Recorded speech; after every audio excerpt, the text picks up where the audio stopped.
নিউজিল্যান্ডের সিরিজ ক্রিকেটারদের জন্য যতটা কঠিন ততটাই পরীক্ষা হেড কোচের জন্য। রাগ ঢাক না করে খেলাযোগকে জানিয়েছেন জাতীয় দলের হেড কোচ স্টিভ রোডস। দায়িত্ব নেওয়ার পর থেকে বিদেশের মাটিতে বাংলাদেশ কিভাবে ভালো পারফর্ম করতে পারবে সেটা নিয়ে সবচেয়ে বেশি ভাবেন রোডস। হ্যামিল্টনে টাইগারদের বড় ওস্তাদের সাথে কথা বলেছেন দেব চৌধুরী।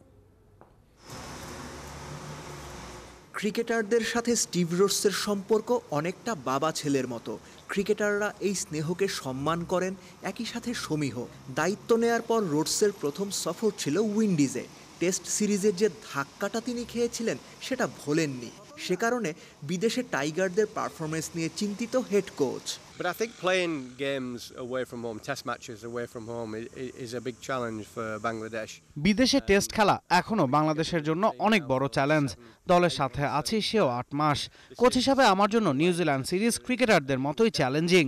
বিদেশের উইকেটে গতি, বাউন্স আর সুইং ব্যাটসম্যানরা কিভাবে সামলাবে, বোলাররা উইকেট থেকে কিভাবে সুবিধা নিতে পারবে, এগুলো নিয়েই গেল ৮ মাস কাজ করছি। আবহাওয়া যেমনই হোক, উইকেটের সাথে মানিয়ে নেওয়াই যে সবচেয়ে বড় চ্যালেঞ্জ, সেটা তো অ্যান্টিগার উদাহরণ থেকেই বোঝা যায়। হ্যামিল্টন টেস্টের ইনিংস পরাজয় পুরনো সমস্যা নতুন করে সামনে এনেছে। হেড কোচ জানেন পরের ২ টেস্টে পরীক্ষা হবে আরও কঠিন, তাই স্কিল ডেভেলপমেন্ট চান Steve Rhodes. Progression is a key. Can we do better than we did in the West Indies? উন্নতি হচ্ছে কিনা সেটা দেখতে হবে।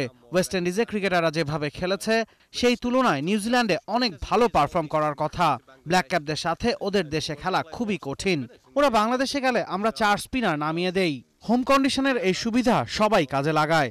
সেজন্য বিদেশে খেলতে স্কিলের উন্নতি ছাড়া বিকল্প নাই। Well skilled, have the way that you can adapt your game to suit the conditions.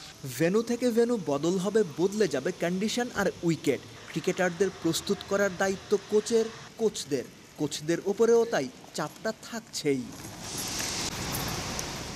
Dev Chowdhury, ৭১, Hamilton, New Zealand.